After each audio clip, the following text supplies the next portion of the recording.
এই হচ্ছে আমাদের স্টুডেন্টদের লাইভ ইন্ডিকেশনের আজকের অবস্থা। যেমন হচ্ছে আমাদের আজকের প্রথম ট্রেড ছিল ইউরো ইউএসডি 1 মিনিটের জন্য কল, এটা হচ্ছে 20টায় অর্থাৎ 8টায়। প্রথমটা আমাদের উইন ছিল, তারপরে আবার গেট রেডি, তারপরে পরেরটা কল ছিল 1 মিনিটের জন্য, সেটা উইন, তারপরে গেট রেডি, তারপরেরটা ছিল আমাদের 1 মিনিট, এটা উইন, অর্থাৎ 3টা উইন। তারপরে আমরা ইউরো জেপিওইতে একটা পুট নেই, এটা আমাদের লস হয়। তারপরে ইউরো জিপিবিতে আমরা একটা পুট নেই, কিন্তু এটা ভুলে নিয়ে নিই, কারণ ওই সময় ইউরো জিপিবিতে আমাদের 1 মিনিটের একটা সিগন্যাল হয়, কিন্তু আমরা ট্রেড করতে যেয়ে দেখি যে ওইটা 15 মিনিটের, সেক্ষেত্রে ওইটাতেও আমাদের লস হয়। অর্থাৎ আমাদের এখানে এটাকে আমরা ক্যান্সেল করি, দুইটা আমাদের লস হয়। ইউরো ইউএসডি ক্যাডে আমরা 1 মিনিটের জন্য নিই, এটা আমাদের উইন হয়।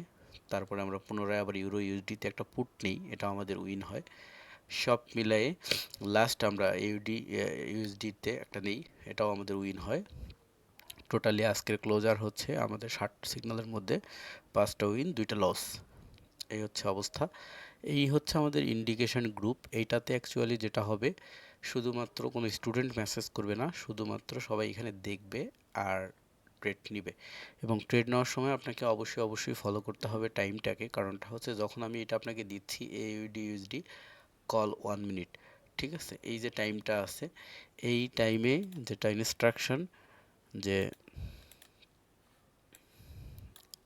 এটা লগ আউট হয়ে গেছে, আচ্ছা যাই হোক, এই টাইমে আপনার রানিং যে ক্যান্ডেলটা থাকবে, অর্থাৎ সাপোজ আমি যখন দিলাম তখন টাইম যেটা, এই টাইমে যে যদি রানিং ক্যান্ডেলে পারচেস টাইম থাকে তাহলে আপনি পারচেস টাইমে নিয়ে নেবেন, আর যদি রানিং ক্যান্ডেলে পারচেস টাইম না থাকে তাহলে আপনি তার পরের ক্যান্ডেলে নেবেন। অর্থাৎ এই টাইমের বেশি হেরফের করা যাবে না, ইমিডিয়েট অ্যাকশন নিয়ে নিতে হবে, ঠিক আছে। তো আমাদের টার্গেট হচ্ছে মানি ম্যানেজমেন্ট ফলো করা, এবং মানি ম্যানেজমেন্ট ফলো করে অন অ্যাভারেজ প্রফিট থাকা। এটা আমি অনেক আগেও বলেছি, এবং আজকে যেটা হলো, যেমন আমাদের ইন্ডিকেশন ডিসকাশন যে গ্রুপ আছে, এই ডিসকাশন গ্রুপে সব স্টুডেন্টরা কি করতে পারবে, তাদের ডিসকাশন এবং কাদের কয়টা লস হয়েছে উইন হয়েছে সেই জিনিসটা সে দেখাইতে পারবে। আর সেকেন্ড হচ্ছে যে সাবস্ক্রিপশন 1 মান্থের জন্য, 1 মান্থের এটা আমরা একটা টানা লাইভ প্র্যাকটিস করতেছি, এবং প্রত্যেকে একটা নির্দিষ্ট অ্যামাউন্ট নিয়ে সামনের দিকে যাবে। আর যেটা হচ্ছে আমাদের যে মানি ম্যানেজমেন্ট, গত ক্লাসে আমি যেটা বলেছি যে মানি ম্যানেজমেন্টের ক্ষেত্রে আমি একটু অসুস্থ, আমার কণ্ঠ ভালো শুনতে পাবেন না। মানি ম্যানেজমেন্ট অবশ্যই, আমি যে মানি ম্যানেজমেন্টটা দেব এটা অবশ্যই ফলো করতে হবে। অর্থাৎ এই মানি ম্যানেজমেন্ট সম্পর্কে গত ক্লাসেও বলছি, আজকেও পুনরায় অনেকেই বারবার কোশ্চেন করতেছে, এই জন্য বলে দিলাম কিভাবে ইউজ করতে হবে এটাকে। এবং মানি ম্যানেজমেন্টের ক্ষেত্রে এভরিডে যেহেতু আমরা 60টা ট্রেড করব, সেক্ষেত্রে এই 7টা 1 ডে 2 ডে এইভাবে আমরা 1 মাসে 16 দিন ট্রেড করব। আমরা এখানে দেখতে পাচ্ছি যে এই যে 16 দিন, 16 দিন, এবং এভরিডে আমরা 7টা করে ঘর রাখছি। তো যেমন আজকের ট্রেড মনে করেন যে আমরা করছি 60টা, 5টা আমাদের উইন হয়েছে, তাই না? আমরা যদি এটাকে একটু এন্ট্রি করার চেষ্টা করি, তো প্রথমত আমরা 0.85 $1 করে যদি আমরা ট্রেড করি, হ্যাঁ, 85 2 3 4 5টা, এই 5টা আমাদের উইন, আর আমাদের লস হচ্ছে 1 2, সরি, 2টা লস। তাহলে কি হলো, আমরা $1 করে আজকে যদি আমরা 7টা ট্রেড করি, 5টা আমরা উইন করি, 2টা আমরা লস করি, তাহলে আমাদের অন অ্যাভারেজ $2 প্রফিট থাকে, ঠিক আছে।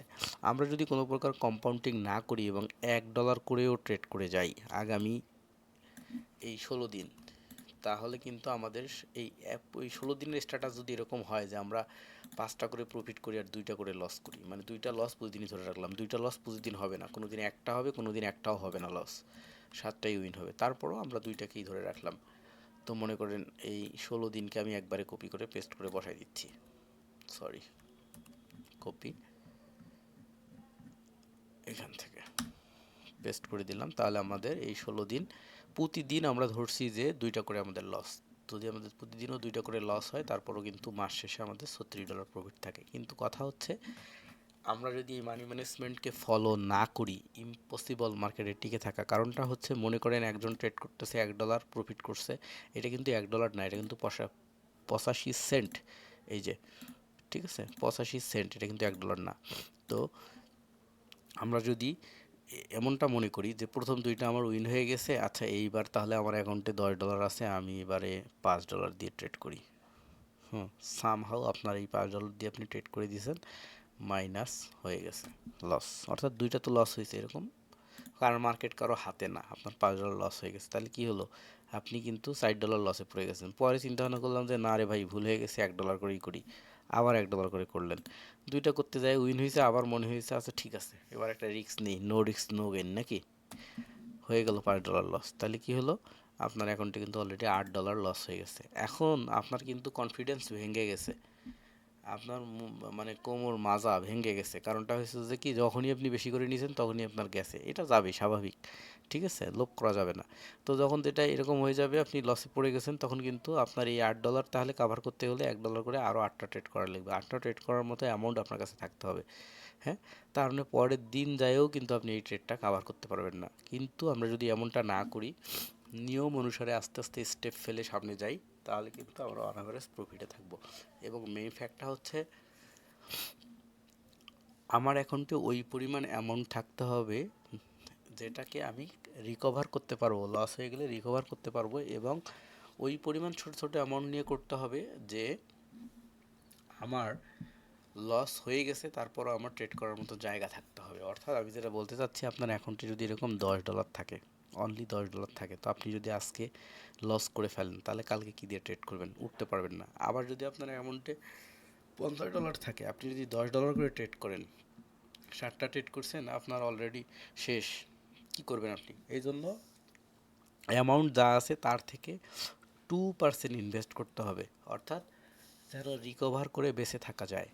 এখন যদি আমি এখানে $50 করে দেখাইছি, আপনার যদি অ্যাকাউন্টে এরকম থাকে যে সাপোজ আপনি একবারে $100 মানে 10,000 টাকা আপনি করছেন, সেক্ষেত্রে আপনি যখন ট্রেড করবেন তখন কত করে ট্রেড করতে পারতেছেন, $2 করে করতে পারছেন। আপনার অ্যাকাউন্টে যদি $200 থাকে, আপনি মানি ম্যানেজমেন্ট ফলো করেন, $4 করে করেন, তখন যদি আপনার এরকম ঘটনা ঘটে যে আপনি $4 আপনার প্রফিট হবে কত, সাপোজ এটা হচ্ছে সমান সমান ইন্টু 4, $3.40, তো আপনি $3.40 প্রফিট করছেন, আর মাইনাস করছেন দুইটা, চার চার লস করছেন দুইটা, তাহলে আপনার ডেইলি $9 করে থাকতেছে। এখন আপনি এই $9 করে 16 দিনে করে ফেলেন।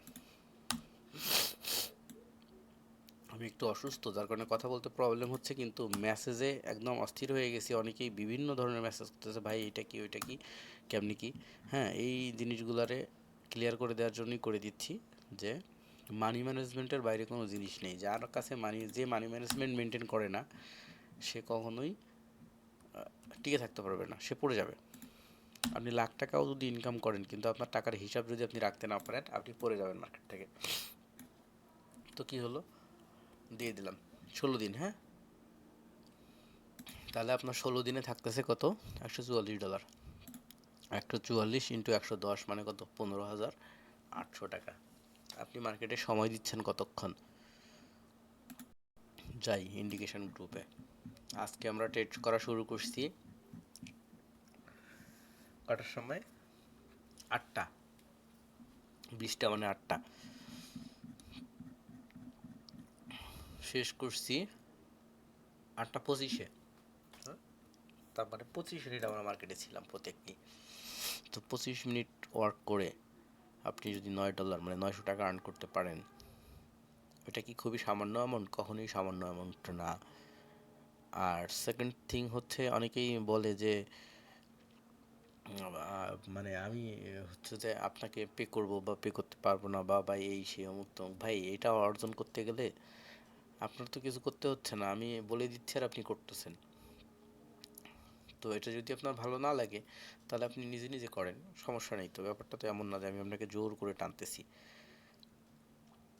সো আমি যেটা বলি, আমার নিয়ম অনেক কড়া। আমার সাথে ওয়ার্ক করতে হলে আপনাকে মানি ম্যানেজমেন্ট মেনটেন করতে হবে, এবং আমার সাথে ওয়ার্ক না, আপনি যদি আমি যে সিস্টেম বলে দেবো, এই নিয়ম ধরে যদি আপনি নিজেও করেন, আপনি প্রফিটে থাকতে পারবেন। কিন্তু আপনাকে মানি ম্যানেজমেন্ট ফলো করতে হবে। আমার শিটটাকে, অন্য কোনো কিছু না, এই শিটটা আমি তৈরি করছি, এটা আমার কাছে যদি আপনি চান আমি আপনাকে দিয়ে দিব, আমাকে কোনো টাকা পয়সা দিতে হবে না, ফ্রি দিয়ে দেবো। কিন্তু এই শিটটা যদি কোনো পিপল, নিউ কামা, নতুন কেউ যদি আসে, বা পুরাতন যে লস করতেছে, সেও যদি এটাকে 3 মাস ফলো করে, 1 মান্থ 2 মান্থ 3 মান্থ, তারপরে হচ্ছে এই যে ড্যাশবোর্ড 3 মাস যদি ফলো করে আমি বলবো সে সাকসেসর হয়ে যাবে। আর যদি ফলো না করে তাহলে আমার মনে হয় না যে এইসব নিয়ম মেনটেন না করে কেউ মার্কেটে সাকসেস হতে পারে। ঠিক আছে, তো আল্লাহ হাফেজ। যারা আমার সাথে আছেন অবশ্যই নিয়মগুলোকে ফলো করে থাকেন, ইনশাল্লাহ ভালো কিছু হবে।